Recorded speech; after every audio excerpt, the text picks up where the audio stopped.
नमस्कार, बड़ी खबर में आपका स्वागत है। काशी, मथुरा, आगरा की सुनवाई को लेकर के जबरदस्त गहमा गहमी है। पल पल की खबरें आ रही हैं, लोग बड़े कौतूहल हैं, बेचैन हैं और ये जानने का प्रयास कर रहे हैं। क्या हम आपको भी बता दें, काशी का फैसला अभी आया है। फैसला ये आया है कि कोर्ट कमिश्नर को नहीं बदला जाएगा, उनके साथ में सहायक एक जरूर होगा। 17 मई के पहले सर्वे होगा। सुबह 9 बजे से लेकर के 12 बजे तक सर्वे होगा और साथ में 17 तारीख को रिपोर्ट दी जाएगी। कमिश्नर के साथ में एक और सहायक कमिश्नर होगा जिसका नाम होगा विशाल सिंह। ये भी एक वरिष्ठ अधिवक्ता हैं और ये भी कहा गया कमिश्नर सर्वे करने के लिए जहां जाना चाहेंगे जाएंगे, कोई रोक टोक नहीं करेगा, कोई बाधा नहीं डालेगा। तो इस तरीके से ज्ञानवापी केस में जो सर्वे को लेकर के विवाद था वो अब खत्म हो गया है और कमिश्नर नहीं बदला गया है। सिर्फ एक सिस्टम को, एक व्यवस्था को बदल करके अब दोबारा सर्वे 17 मई तक करने को कहा गया है। नंबर 1 बात ये तो हुई है ज्ञानवापी में। नंबर 2, मथुरा में भी बड़ा फैसला किया है इलाहाबाद हाई कोर्ट ने। इलाहाबाद हाई कोर्ट ने मथुरा कोर्ट को कहा है, निर्देश दिया है कि जल्द से जल्द सभी अर्जियों का एक साथ निपटारा कर दीजिए।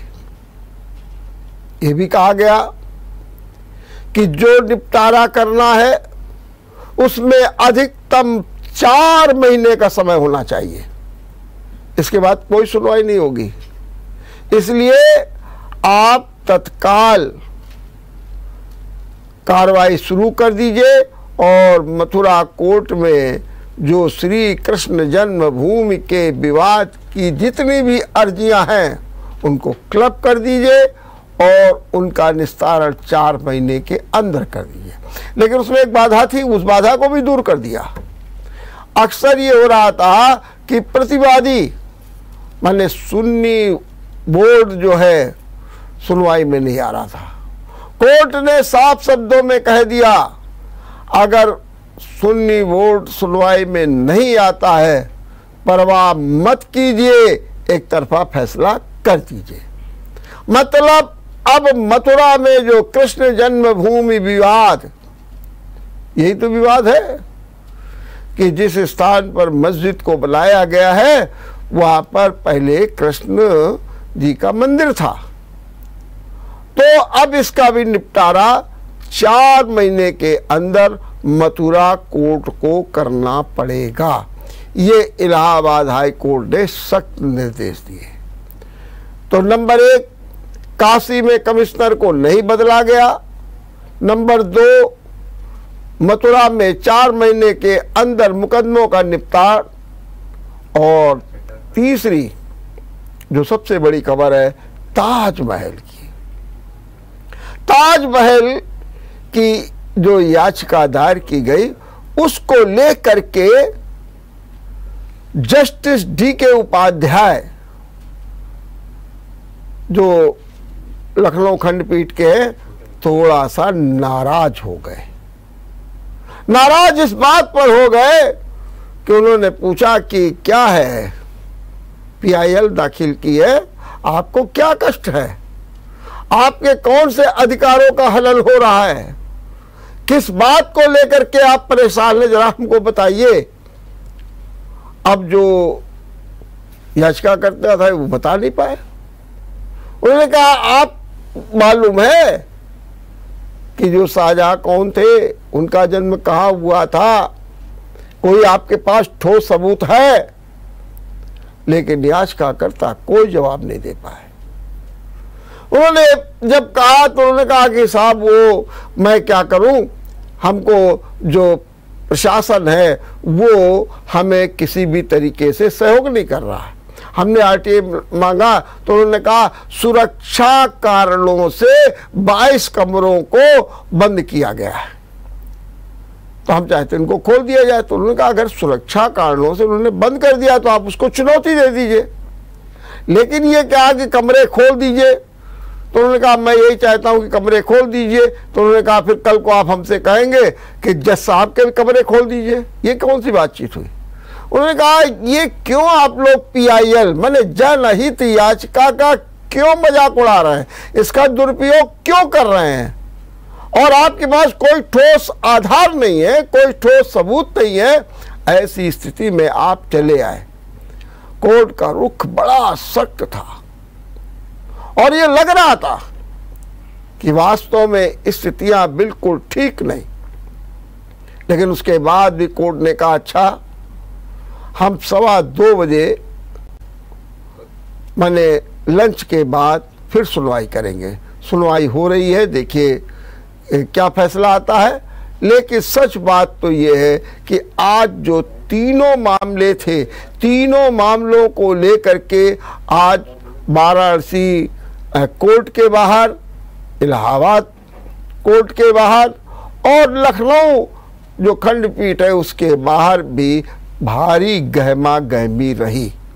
और ये गहमा गहमी विभिन्न प्रकार की हलचलों में रही, कमेंट्स लोगों के आते रहे और उन्होंने साफ साफ शब्दों में कहा कि अब तो ये जो इतिहास की बातें हैं इनको पूरी तरीके से साफ किया ही जाना चाहिए, फैक्ट्स एंड फाइंडिंग होना ही चाहिए। याचिकाकर्ता क्या कह रहे हैं? अगर ज्ञानवापी मस्जिद को लेकर कहा जाए तो याचिकाकर्ता यही कह रहे हैं कि वहाँ पर जो है शिव का मंदिर, विश्वेश्वर नाथ जी का मंदिर है, उस पर ये मस्जिद बनाई गई। लेकिन वो तो विवाद पहले से चल रहा। नया विवाद ये हुआ कि वहाँ पर श्रृंगार गौरी का मंदिर है और 5 महिलाओं ने कहा हम पूजा करना चाहते हैं, हमको अवसर दिया जाए। अब इसी पर सर्वे हो रहा, विवाद यही है। मुस्लिम पक्ष विरोध कर रहा। अब क्यों व्यवधान पड़ा? पहले जब सर्वे हुआ कि उन्होंने कहा हम वीडियोग्राफी नहीं होने देंगे, हम आपको बैरिकेटिंग के बाहर नहीं आने देंगे, हम किसी भी गैर मुस्लिम को नहीं स्वीकार करेंगे। नाना प्रकार के सवाल खड़े किए, बल्कि आरोप तो ये तक लगा कि जो गरिमापूर्ण व्यवहार कमिश्नर के साथ जो एडवोकेट के हैं उनके साथ होना चाहिए था, वो भी नहीं हुआ। तो ये बातें सामने आई हैं। अब ज्ञानवापी सर्वे हो जाएगा, उसके बाद क्या होगा ये देखना है। लेकिन जिस तरीके से जो वहाँ की मस्जिद की इंतजामिया कमेटी है उसने जो विरोध किया था और कमिश्नर पर भी सीधे सीधे आरोप लगाए थे, लेकिन उसका कोई आधार नहीं मिला कि भाई आप क्यों इनको हटाना चाहते, ये कौन सा एक तरफा काम कर रहा है। बहरहाल एक और चल रहा है ज्ञानवापी जो है मस्जिद का विवाद, सर्वे जारी रहेगा, कमिश्नर नहीं हटेंगे, एक और कमिश्नर की नियुक्ति कर दी गई है और साथ में ये भी तय कर दिया गया है कि 17 मई के पहले दोबारा सर्वे होगा, कोई रोक टोक नहीं होगी, कोई व्यवधान नहीं डाला जाएगा, कोई अवरोध नहीं पैदा किया जाएगा। ये है सबसे बड़ी बात। ताजमहल ने मालूम है कि विवाद इस बात को कि शिव मंदिर के ऊपर बनाया गया है। हालांकि आज जयपुर घराने से ये दावा किया गया कि नहीं इसमें तो हमारा हक है, और बताया गया कि किस तरीके से उनके पूर्वजों ने शाहजहां को जमीन दी थी मकबरा बनाने के लिए, उसके एवज में उनको कैसे हवेलियां दी गई। ये विवाद है और कहा यह जा रहा है कि जो उसके 22 कमरे बंद हैं यदि उनको खोल दिया जाए तो जो वहाँ पर शिव मंदिर होने का दावा इतिहासकार PN ओक ने किया है उसकी सत्यता का पता चलेगा। लेकिन ठोस आधार, ठोस सबूत न होने के कारण स्थितियां कमजोर हो गई। अब क्या फैसला आता है ये तो देखा जाएगा। लेकिन जो मथुरा के बारे में अब ये तय हो गया कि 4 महीने के अंदर जो ये मथुरा का विवाद है, इस पर भी फैसला मथुरा कोर्ट को करना पड़ेगा, क्योंकि अब वो ये कोई बात भी नहीं कह सकते हैं कि साहब एक पक्ष नहीं आ रहा, दूसरा पक्ष नहीं आ रहा, तीसरा पक्ष नहीं आ रहा है। अब ये स्थितियां भी नहीं बन सकती हैं। और एक सबसे बड़ी बात हम आपको बता दें, आज कोर्ट का एक फैसला और आ गया, वो भी दमदार फैसला है। आज आजम खां की पेशी सीबीआई कोर्ट में हुई और सीबीआई कोर्ट में आरोप तय होने थे। किसके? जल निगम में भर्ती घोटाले का उनके ऊपर आरोप है, मुकदमा है, लेकिन आरोप नहीं तय किए जा सके। सीतापुर जेल से आजम खां सीबीआई कोर्ट लाए गए, थोड़ी देर बहस हुई और उन्हें तुरंत सीतापुर भेज दिया गया। आरोप नहीं तय हुए। अब आरोप क्यों नहीं तय हुए? कहते हैं कि जो सरकारी पक्ष ने कागजात प्रस्तुत किए थे उसमें तमाम खामियां थीं, और तमाम खामियां होने के कारण जब आपत्ति की गई तो सरकारी पक्ष ने भी ये मान लिया कि हाँ भाई कुछ कागज नहीं है। तो कोर्ट ने कहा कि ठीक है, अगर कागज ही नहीं है तो फिर आरोप आज कैसे तय हो सकते हैं? आरोप तय नहीं हुए और आजम खां को पुनः अपने सीतापुर जेल में जाना पड़ा। वहीं दूसरी ओर आपको ये भी बता दें कि आज अगर लखनऊ में सीबीआई कोर्ट में आजम खां की पेशी होती है तो रामपुर में उनके बेटे अब्दुल्ला और उनकी पत्नी की पेशी होती है, क्योंकि वो पिछले दिनों कोर्ट की सुनवाई में नहीं गई थी तो उनके गैर जमानती वारंट जारी कर दिया गया था। मामला अब्दुल्ला के जन्म प्रमाण पत्र से है। तो एक विवाद ये भी हो गया, लेकिन इस मामले में भी एक नई राजनीतिक हलचल शुरू हो गई है। और नई राजनीतिक हलचल शुरू क्या हो गई है? मायावती ने आजम खां को लेकर के एक बयान दे दिया और क्या कहा? आजम खां एक वरिष्ठ नेता, वरिष्ठ विधायक और 2-2.5 साल से जेल में है, ये तो उनके साथ अन्याय हो रहा है। योगी सरकार उनके साथ अन्याय कर रही है और इसी मामले में उन्होंने योगी सरकार को घेरा भी। माना यह जा रहा है कि जो नए राजनीतिक बदलाव आ रहे हैं उसमें मायावती माने दलित और आजम खां माने मुस्लिम वोट बैंक एक हो जाए, इसके लिए एक नए प्रयास शुरू हो गए हैं। और यह भी कहा जा रहा है बहुत जल्द मायावती के दूत के रूप में उनके कद्दावर नेता सतीश मिश्रा सीतापुर जेल जाएंगे और वहां पर आजम खां से बात करेंगे। आपको मालूम है कि आजम खां अपनी पार्टी से बहुत नाराज चल रहा है, तेजी के साथ, और उन्होंने अपनी नाराजगी जब व्यक्त की उस समय जब उनसे सबसे पहले शिवपाल मिले, कांग्रेस के नेता प्रमोद कृष्णन मिले, लेकिन सपा का भी एक प्रतिनिधिमंडल गया रविदास मेहरोत्रा के नेतृत्व में, वो उनसे नहीं मिले। अब बारी है बसपा की और सतीश चंद्र मिश्रा मिलने जा रहे हैं। इससे भी राजनीति में एक नई हलचल शुरू हो गई है। हम लेते हैं यहाँ एक छोटा सा ब्रेक। ब्रेक के बाद आपका एक बार फिर स्वागत है। हम आपको एक बार फिर बता दें कि ज्ञानवापी पर एक बड़ा फैसला आया है कि 17 मई के पहले दोबारा सर्वे होगा, हर जगह का सर्वे होगा, कोई उस पर अवरोध उत्पन्न नहीं करेगा। कमिश्नर को नहीं हटाया गया है, बल्कि उनके साथ में एक सहायक की नियुक्ति और कर दी गई है। ये बड़ा फैसला ज्ञानवापी। मथुरा कृष्ण जन्मभूमि के बारे में हाई कोर्ट ने साफ कह दिया है कि 4 महीने के अंदर सभी अर्जियों का निस्तारण कर दिया जाए। अगर सुन्नी बोर्ड साथ नहीं देता है तो एक पक्षी फैसला कर दिया है, ये भी बात कह दी। ताजमहल को लेकर के थोड़ा जो याचिका दायर की गई उसमें ठोस सबूत नहीं थे, इसलिए थोड़ा सा कोर्ट को गुस्सा आया और याचिकाकर्ता से कहा कि पहले आप जानकारी एकत्र कीजिए, पहले एमए पढ़िए, यूनिवर्सिटी जाइए, पीएचडी करिए, रिसर्च कीजिए, उसके बाद आइए।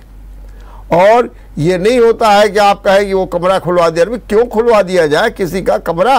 कल को आप कहेंगे कि हमारे जज साहब का कमरा खुलवा दीजिए, कह रहे ये सब नहीं चलेगा। बहरहाल अभी सुनवाई जारी है, उस पर भी निर्णय आना बाकी है। लेकिन तीनों मामलों में बड़े फैसले आ गए हैं और आपको ये भी बता चुके हैं कि आजम खां पर आज आरोप तय नहीं हुए, सीबीआई कोर्ट में वो हाजिर हुए। अब मायावती के गठबंधन को लेकर के भी नई सरगर्मी शुरू हो गई। लेकिन इस बीच सबसे बड़ी खबर पर हम चर्चा करेंगे कि आखिर अचानक क्यों हटाए गए डीजीपी मुकुल गोयल।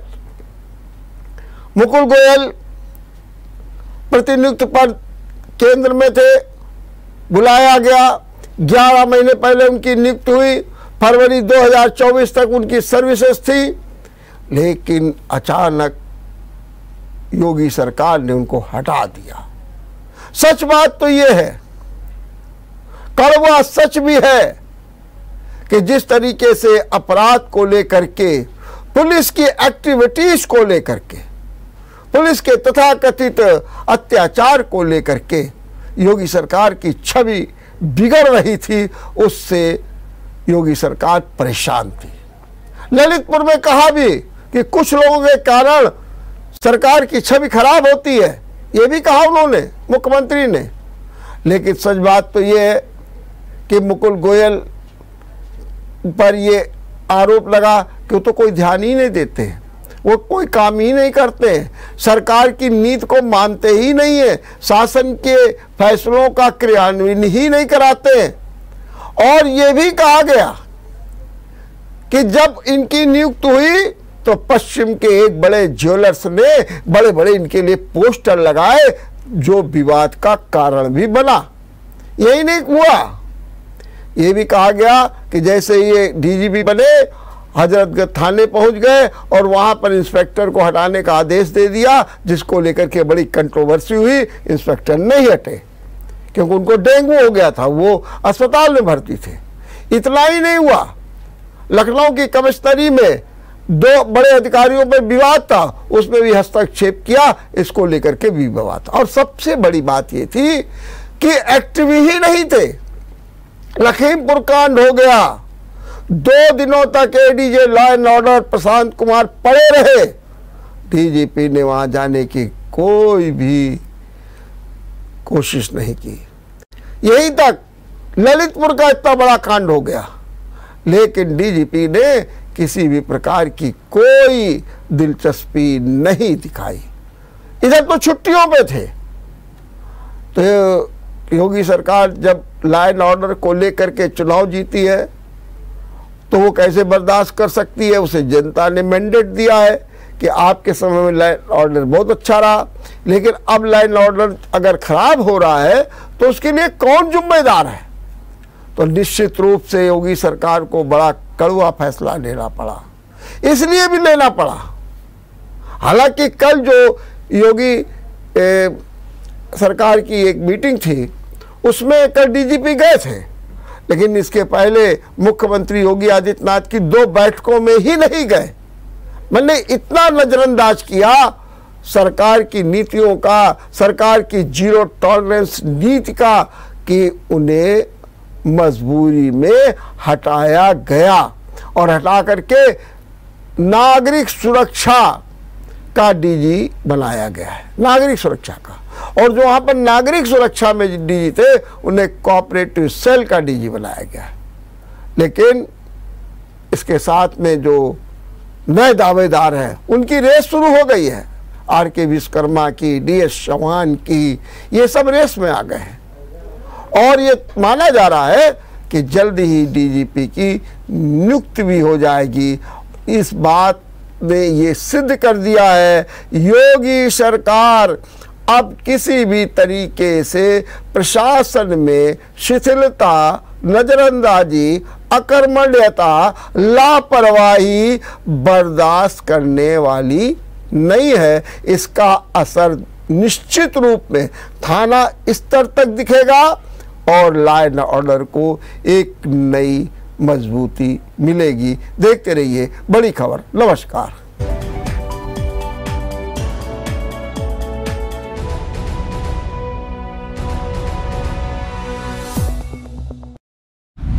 अगर आपको हमारा वीडियो पसंद आया हो तो हमें लाइक करें, सब्सक्राइब करें और ज्यादा से ज्यादा शेयर करें और हाँ, बेल आइकॉन दबाना ना भूलें ताकि हर खबर का अपडेट आप तक पहुंचे तुरंत। आप हमें इंस्टा, ट्विटर और फेसबुक पर भी फॉलो कर सकते हैं। हमारी आईडी है @JMT News Flash।